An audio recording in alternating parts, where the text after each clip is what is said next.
خبر شامل کرتے ہیں مریدکے سے، جہاں پر شیخ شاہد کی رپورٹ کے مطابق عوامی مسائل پر توجہ دلانے پر اسسٹنٹ کمشنر عرفان انور برا مان گئے۔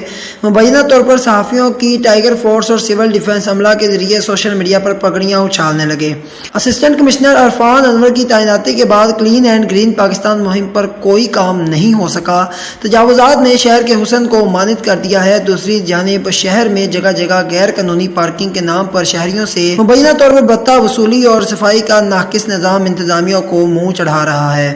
صحافیوں نے ان سب کی نشاندہی کی تو ایسی مبینہ طور پر آگ بگولا ہو گئے۔ عوامی پریس کلب کے صدر رانا عرفان نے کہا کہ اسسٹنٹ کمشنر عرفان انور نے عوامی مسائل کو حل کرنے کی طرف توجہ نہ دی تو ان کے خلاف احتجاج کا سلسلہ شروع کیا جائے گا۔